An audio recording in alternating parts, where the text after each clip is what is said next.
If I had known what was waiting for me that night, I would never have entered that cemetery. I had always heard stories about Stull Cemetery.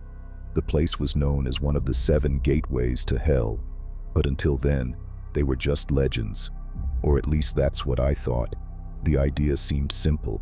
My friend Ryan insisted that spending the night in Stull Cemetery would just be a joke. I didn't want to go, but when you're 18 and your friends dare you, you accept. So, at 11:45 p.m., we were there, in the cursed cemetery, and the gates were already open. The place was small, but it seemed bigger in the dark. Crooked tombstones, graves covered in weeds, and, in the center, a ruined church. The locals said that the devil himself appeared there on Halloween night, but this wasn't Halloween night. It was just any old Friday, or at least, it should have been. Ryan was excited. He said it was all nonsense. If the devil shows up here, where is he? His laughter echoed through the cemetery. The sound gave me chills. But then, the wind stopped. There was absolute silence. The leaves stopped moving. Not a single cricket chirping. Nothing. Ryan looked at me. His smile disappeared. That's when we heard it. Low, shuffling, footsteps, coming from inside the ruined church. Ryan shined his flashlight. The beam of light danced around the inside of the church. Old broken chairs, a fallen altar table, but nothing else. "It's just the wind," he muttered, but there was no wind. And then, something moved. My breath caught. In the darkest corner of the church, a shadow rose from the ground, tall, skeletal, and its eyes glowed like fire. Ryan stepped back. The flashlight shook in his hand. The thing didn't move. It slithered, and suddenly, the whispers began, low, quick, in a language I didn't understand. And then, the church door slammed shut by itself. Ryan screamed. We ran back to the gate, but it was closed, locked. It wasn't like this before. Ryan pulled at the bars, but they wouldn't budge. That's when I heard it, right behind me, a low voice, cold, whispering in my ear, "You shouldn't be here." I froze. Ryan stared at me with wide eyes. "What is it?" I couldn't speak. My mouth was dry, but he didn't need an answer, because the whisper came again, this time louder, and it wasn't behind me anymore. It was inside my head. The flashlight went out. The cemetery plunged into total darkness. Ryan pulled desperately on the gate, but I couldn't move, because I could feel it. I could feel something approaching. I could feel his eyes on me, and then a cold hand touched my shoulder. The hand was as cold as death. The long, thin fingers pressed against my shoulder. I wanted to run. I wanted to scream, but my body wouldn't respond. And then, the whisper came again, this time inside my head. "Stay." Ryan was still pulling on the gate, but I couldn't move a muscle. All I could feel was that presence behind me, the cold breath on my neck, the fingers digging into my shoulder. Then, slowly, I turned my head and saw. The thing had no face. The skin was pale and stretched as if it had never had eyes, a nose, or a mouth. But somehow I knew it saw me, and then it smiled, not with a mouth, but with skin tearing in half, a horrible gash splitting open from ear to ear. And then he spoke. "Did you bring me another one?" The voice didn't come out of his open mouth. It echoed inside my mind. My vision went black. My body shook. And then I heard a snap. Ryan. I had managed to open the gate. "Run!" That scream pulled me back. My muscles responded. I ran. I threw myself out of the cemetery. Ryan fell beside me. The gate slammed shut behind us. A deafening thud. We lay there on the ground, breathing hard. The silence was absolute, and when I looked back, the cemetery was empty. The ruined church looked different. The headstones were no longer crooked. The wind started to blow again. It was like nothing had happened.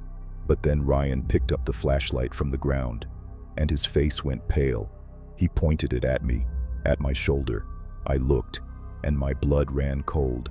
There were finger marks, 5 black marks, deep into my skin, and next to them, a name, written in ash, Ryan. We didn't say anything. We couldn't. We just got in the car and drove away. The road seemed darker, the stars farther away. The engine roared, but the silence inside the car was suffocating. And then, Ryan looked in the rearview mirror and screamed. I turned around.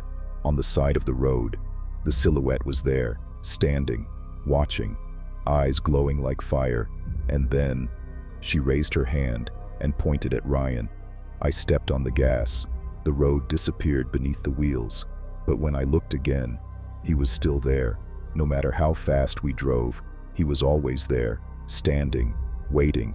Because now, Ryan belonged to him. And somehow, so did I. We never went back to Stull Cemetery. We never spoke of that night again.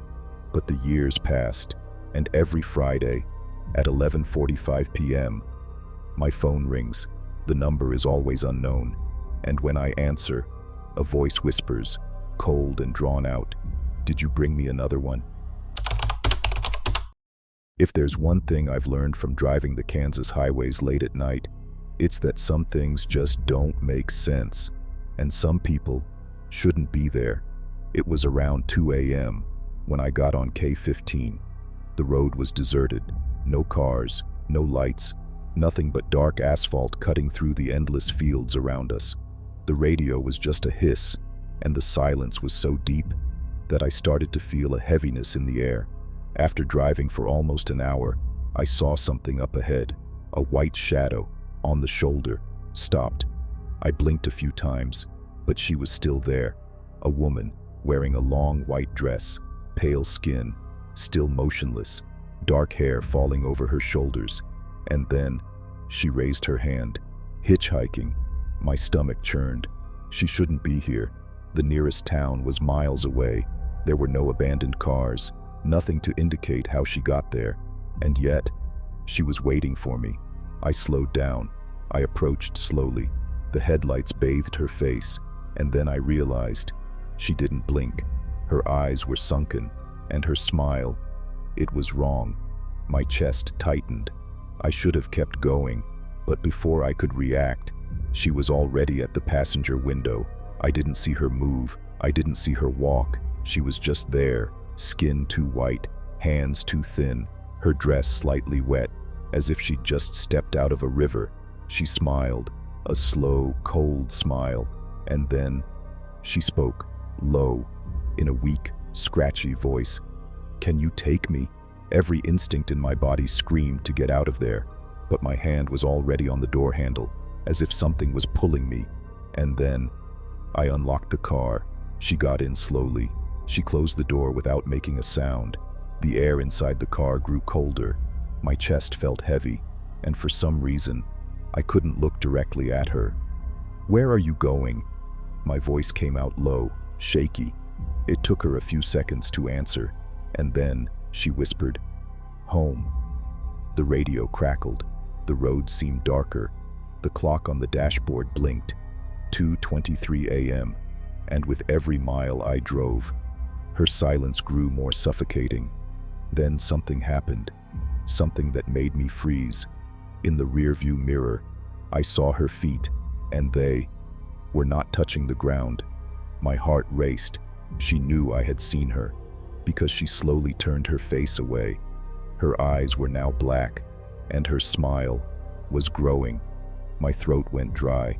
I wanted to ask who she was, but then she whispered, "You know who I am." The streetlights flickered. The radio exploded in static, and then she raised a hand, slowly, with long, cold fingers, and touched my arm. My whole body shook, my skin burned, and a memory I didn't have flashed through my mind. A dark road, a woman in white, running along the shoulder, a car coming at me fast, blinding headlights, and then the impact. I blinked hard. My eyes returned to the road. The car was still moving, but she wasn't there anymore. The passenger seat was empty. The seatbelt was still buckled, but there was no one there. My chest rose and fell rapidly. Sweat dripped down my forehead. I glanced in the rearview mirror. The road behind me was deserted, or at least, that's what I thought, because there, on the shoulder, storied, waiting, she was still there. And then, slowly, she raised her hand, hitchhiking. Again, she was still there, in the same place, on the same deserted shoulder, as if nothing had happened, as if I had never stopped. But I knew she had been inside my car before, and now, she wanted me to stop again. My fingers tightened on the steering wheel. My hands were shaking. The road seemed to stretch out in front of me. The headlights illuminated the worn asphalt, but something inside me kept me from stepping on the gas. She didn't move. She didn't wave. She didn't take a single step. She just watched me. And then, she smiled. My muscles locked. I had to get out of there. My feet reacted before my mind. I stepped on the gas. The car roared, the tires screeching on the asphalt. The road flashed before my eyes. But when I looked in the rearview mirror, it was gone. Just the darkness behind me, the empty shoulder, the heavy silence. But then, something changed. The passenger seat creaked, as if someone was moving. The air turned cold. My breath caught in my throat.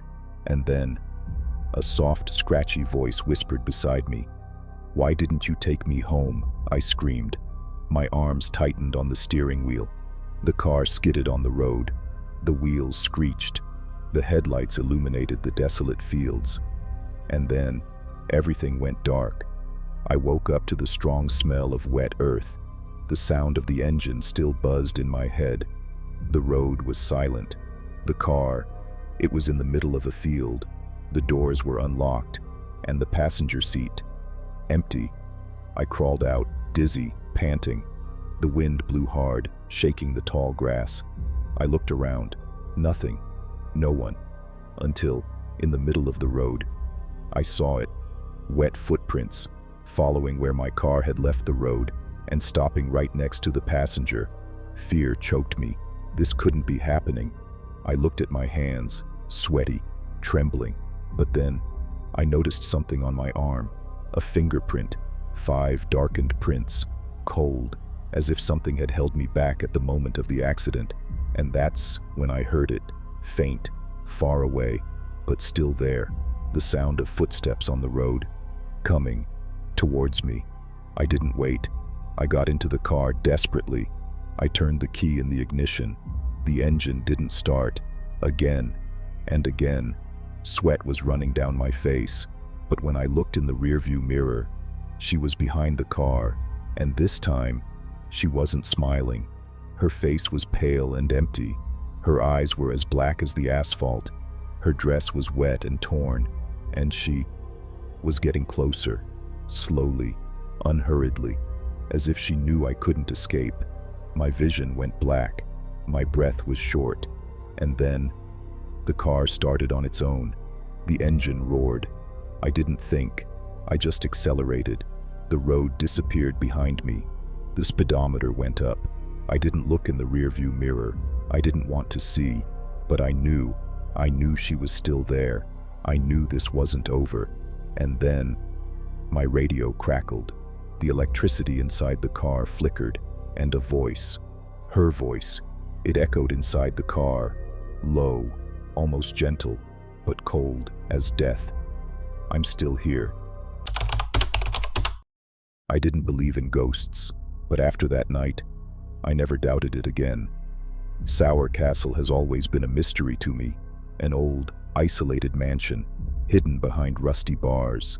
Ever since I was a child, I'd heard stories about voices in the hallways, laughter without origin, and windows that closed by themselves. But I never thought I'd go inside one day. It was Daniel's idea. "Let's spend a night at Sour Castle," he said excitedly. "It's just an old house, nothing special." But I had felt something wrong from the start, and that night, I should have trusted my intuition. We climbed over the fence in the back. The moon illuminated the mansion's facade. The tall windows reflected a deep darkness, like empty eyes. The silence was absolute. The city was too far away for us to hear cars, voices. We were alone, or so we thought. The front door was open, dark wood, creaking in the wind. I hesitated. Daniel smiled. "Come on, you wimp." And he walked in without looking back. The air inside the mansion was heavy. The smell of rotting wood and dust choked the lungs. The floor creaked under every step. The walls had faded paint, full of cracks, and the stairs went to a second floor where the darkness seemed denser. "This is incredible," Daniel murmured in awe. I couldn't answer, because at that moment I heard the first sound, low, shuffled, like someone was breathing too close. My chest tightened. "Did you hear that?" I asked. Daniel laughed. "Stop being paranoid." But then, something moved at the top of the stairs, a quick shadow, fleeting, as if someone was watching us. Daniel shone his flashlight. "Nothing." "Wind," he said. But there were no open windows, and there was no wind. We explored the first floor.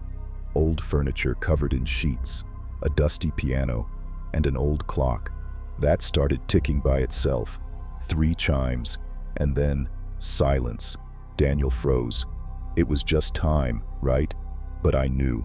That clock hadn't worked in decades. We went into the kitchen, shattered glasses on the floor. A chair had tipped over, and, in the center of the table, a porcelain doll, pale skin, the black, empty eyes, and the lips, stained with something dark. "It looks like blood." Daniel touched her face, and then the kitchen door slammed shut by itself. We ran into the hallway. The whole house groaned, as if something was waking up.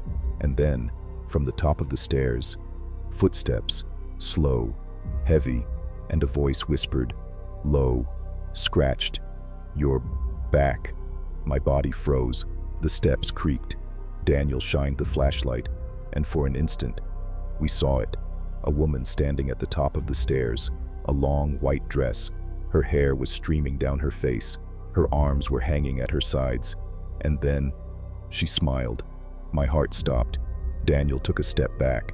The air felt colder. The smell of damp earth grew stronger. And when I blinked, she wasn't there anymore. "Let's get out of here," I whispered. But Daniel didn't answer. He was staring at an old mirror on the wall. The reflection showed the two of us. But there was someone else there, behind us. The woman. She wasn't in the hallway, but she was in the reflection. And now, she wasn't smiling anymore.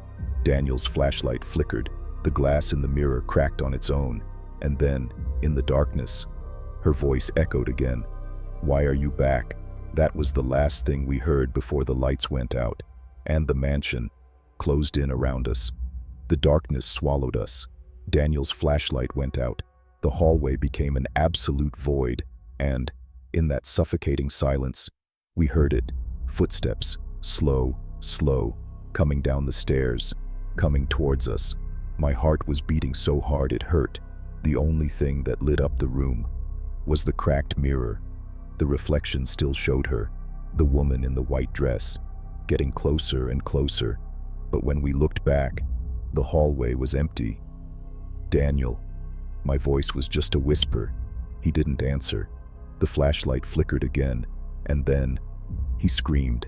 I turned around in time to see him being pulled away. His hands were scratching the floor, but something invisible was dragging him into a dark room. "What is this?" He kicked, struggled, and then the door slammed shut by itself. I ran. I pulled the handle. It wouldn't open. "Daniel." I knocked on the door. Silence, and then her laughter, low, inside the room. My chest burned. My fingers hurt from pulling the handle so much. The wood was cold. That's when I saw the mirror in the hallway changed. Now, I saw Daniel inside, trapped in the reflection. He was knocking on the other dimension of the glass. He looked at me desperately, and behind him, the woman, closer and closer, the pale hand on his shoulder. And then, he screamed again. The glass shattered. The pieces flew down the hallway, and her voice whispered in my ear, "He belongs to the house now, too." I threw myself against the door. It swung open. The darkness dissipated, The room was empty. Daniel wasn't there anymore. The only thing on the floor was his flashlight, shaking. I picked it up. The light flickered, and then I saw it. On the wooden floor there were footprints, many, small, as if dozens of people had walked through it, and among them, a single word written in dust. Stay. I ran through the hallways. The mansion looked different. The covered furniture shifted. The shadows seemed to move. And then, the grandfather clock rang. 3 chimes, just like before. And this time, the front door was closed. I pulled on the doorknob with all my strength, but it wouldn't budge. And then I felt it. Behind me, the presence, the cold breath, and then, the whisper. You are back.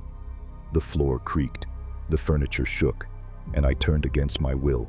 She was there, pale, tall, white dress, stained. But this time, she wasn't alone. Behind her, there were others, faceless shadows, black eyes, wrong smiles, and in the middle of them, Daniel. His eyes were empty. His face was pale. His mouth was half open. He saw me and whispered, "Run." But before I could react, the house shook. The doors opened by themselves, and the darkness swallowed me. I woke up outside. The cold wind cut my face. Sour castle. Now it seemed empty again, but I knew the truth. It is never empty. It never was. Daniel was never found. The police found my backpack, my flashlight, and nothing else. But sometimes, I dream about him, and in my dream, he is still in the house, looking in the mirror, trapped in the shadows, and when I wake up, the reflection in my mirror smiles to myself. I never believed in ghosts until I went to the University of Kansas, and I had the worst night of my life. It all started as a stupid joke. My friends Mark and Ashley and I were drinking in the dorm when the conversation took a turn. "Have you guys heard about the Spooner Hall girl?" Mark asked, smirking. Ashley laughed. "Oh, that story about the student who died in the dorm. Everyone's heard it." But Mark shook his head. "It's not just that. They say that if you knock 3 times on the door of room 319, the door opens by itself. And if you go in, she appears." I laughed. It was just another college legend. But then, Mark threw down the gauntlet. "You guys don't have the guts to go there right now." Ashley hesitated, but I accepted. Spooner Hall was on the old side of campus, a tall, weathered stone building. The windows reflected only darkness. The place felt colder than the rest of campus, as if the building itself didn't want to be visited. But we went in anyway. The hallway was empty. The dim lights flickered occasionally.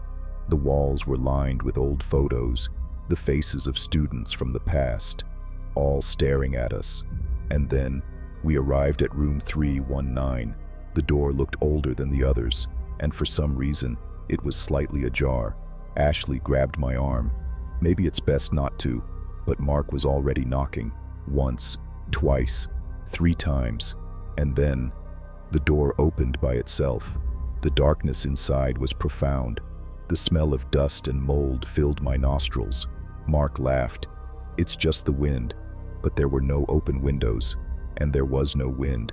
We walked in slowly.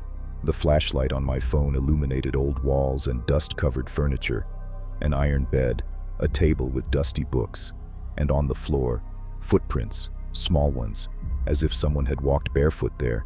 Ashley whispered, "Let's go." But before we could leave, the door closed by itself. Mark tried to open it, locked. Panic rose in my chest. Ashley held my hand tightly, and then the laughter started, low, coming from the corner of the room. My heart stopped. The flashlight illuminated the corner, and then we saw it, a shadow lying on the bed. The sheet rose and fell, as if someone was breathing there. My fingers froze. Mark tried to laugh, but his voice faltered. Is this some kind of prank?" Then the sheet fell to the floor by itself, and there was no one there. The silence was unbearable, until the laughter came back. This time, behind us. Ashley screamed. We turned at the same time, and then the closet door opened by itself. The darkness inside seemed solid, and in the middle of it, two hands appeared, skinny, pale. The fingers were too long, and then a girl came out of the closet. She was small. She was wearing an old white dress. Dark hair fell over her face, and her eyes, they had no color. They were just two dark holes. And then she whispered, low, cold, "You're back." Ashley ran to the door, trying to open it. Mark was shaking, but I couldn't move, because the girl was staring at me.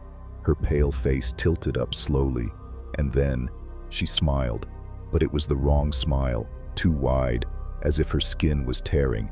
And then she moved too fast, stopping right in front of me. My vision went black. My ears rang. Her voice whispered inside my head, low, slurred, "You've been here before." Something tugged at me, as if invisible hands were holding me down. My legs were pinned to the ground, and the girl, she grabbed my wrist. Her skin was cold as ice, and then the pain started. My veins burned, as if something was running down my body. Ashley screamed. Mark tried to pull me away, and then I felt it. I felt something inside me, something that shouldn't be there. And then the girl whispered, "Now you're part of the house too." And everything went dark. I woke up outside Spooner Hall. Mark and Ashley were beside me. The sun was already rising over the horizon. But I knew that wasn't a dream. My wrist was still burning.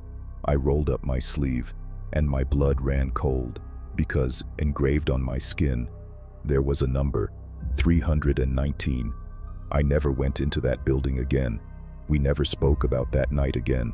But sometimes, when I'm alone in my room, the number 319 still burns into my skin. And I swear that sometimes, in the dark, I hear that laugh, waiting. I should have never come back. After that night at Spooner Hall, I tried to forget, but some things don't let you forget. The number 319 still burned into my wrist. The skin never healed. And every night, I heard her laugh. Software too close. And then, my bedroom door started opening by itself. I locked it, but at 3:19 in the morning, it opened, always slowly, always creaking, and in the dark of the hallway, I saw it, a shadow standing still, watching, never entering, and yet, I felt it. It was getting closer and closer. Mark and Ashley avoided talking about it, until one night, Mark knocked on my door. His eyes were sunken, his face pale. She appeared to me. My stomach churned. "What?" He swallowed hard. "Yesterday, in my room, in the mirror." His skin was trembling. She was behind me. My breath hitched. I wasn't alone in this. Ashley arrived minutes later. She looked at us in shock. "What happened to you is happening to me too." She showed us her arms.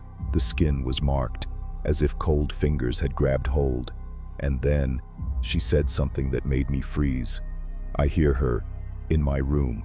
Spooner Hall hadn't let us out. He'd brought us with him. And that night, we knew we had to go back, to end this.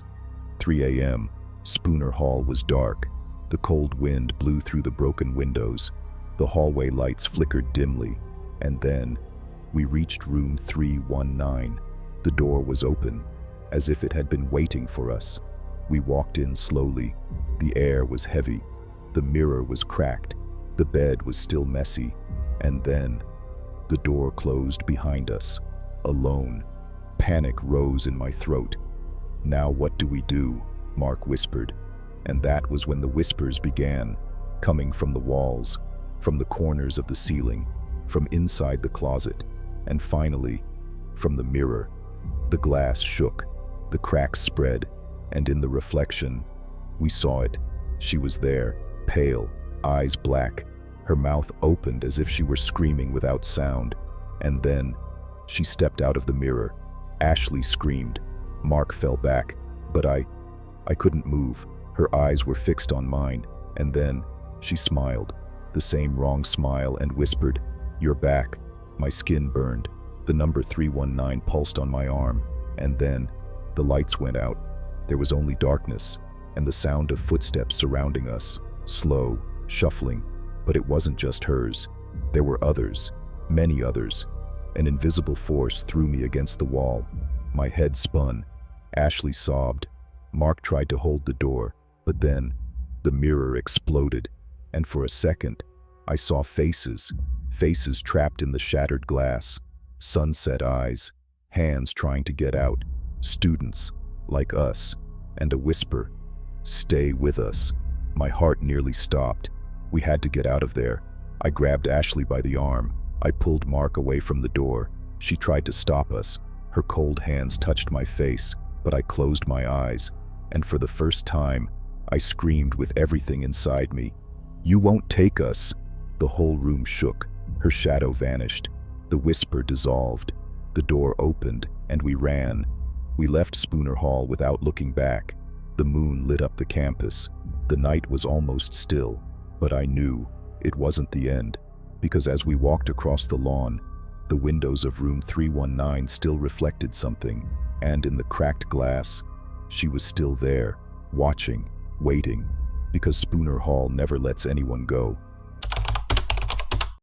Some stories should never be investigated, but that night, I ignored that warning, and I almost didn't come back to tell them. The Holloway farm was on the outskirts of Atchison, Kansas, an abandoned property, forgotten in time. They say that decades ago, the entire family was killed there. No one knew who did it. No one found the bodies.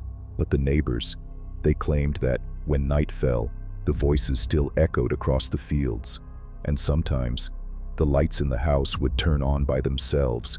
It was just another legend. At least that's what I thought, until I accepted the challenge of going inside. 2 in the morning. The field was covered in a thin fog. The moon barely illuminated the path. My flashlight wavered in my trembling hand, and there, in the middle of it all, the house, tall, falling apart. The windows were dark as empty eyes. The porch swing still moved, but there was no wind. There was never any wind. I took a deep breath. The wooden fence was rotten. I jumped down and followed the dirt path. My footsteps were the only sound, until they weren't anymore. Something moved in the cornfield next door, a soft rustle, slow, as if someone was watching me. My breathing became heavy, but I followed. The door to the house was open, as if inviting me in, and I did. The smell of old wood and wet earth filled my nose. The floor creaked under my weight. The hallway was narrow. Old photos still hung on the wall, and all of them were face down. My chest tightened. I moved on. The kitchen was intact, but the plates on the table still had food leftovers, rotting, as if someone had left in the middle of dinner and never returned. The silence suffocated me until I heard a cry, low, coming from upstairs, and, against all survival instincts, I went upstairs. The steps creaked. The door at the end of the hallway was ajar. The crying was coming from there. My heart was beating against my chest. I touched the wood, and the door opened by itself.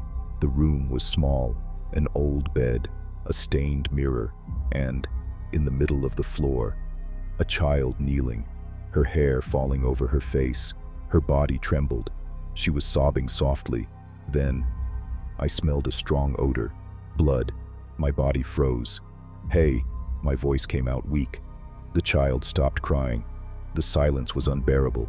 And then, she raised her head, and my blood ran cold. Her face wasn't human. Skin too stretched. Her eyes, black as coal. Her mouth opened slowly, too big. And then, she smiled. My feet moved before my mind. I ran down the hallway. The pictures fell from the walls. The doors slammed shut on their own. The air became suffocating. The girl's crying turned to laughter, and when I looked back, she was no longer there, but the laughter still echoed around me. I ran down the stairs, but the house had changed. The furniture was no longer in the same place. The front door was gone. I turned around in despair, and then I saw it. In the dark hallway, a tall shadow, the same black, empty face, but now it was a man. He leaned in and whispered something that made me freeze. "You shouldn't be here." My lungs burned. Time seemed distorted, but when I blinked, the house was normal again. The front door was open. The silence, deep. Without thinking, I ran outside. I crossed the fence and only stopped when the farm was behind me. The next day, no one believed me. But the worst was what happened that night. I woke up with a weight on my chest. My eyes opened slowly. The darkness of my room seemed denser. Then, I heard the rustling of the cornfield outside my window, slow, as if someone was there, listening, waiting, and in the reflection of the glass, I saw the same smile, pale, black eyes, and a cold whisper inside my head. "The house never lets anyone go. The house never lets anyone go." I should have forgotten those words, but the next night, the farm came to me. I woke up with a weight on my chest, the feeling that someone was watching me. My mouth was dry, my skin was cold, and then I heard it, low, slow, the rustling of the cornfield. Inside my room, I turned slowly. The light from the street lamp came through the window, but something was wrong. The shadows moved, they writhed, and in the reflection of the glass, I saw it. The man from the farm, the empty face, the eyes as black as night, the same wrong smile. He was looking at me, on the other side of the glass, but I was on the second floor. There was no way he could be there. And then, he knocked. Once, twice, 3 times.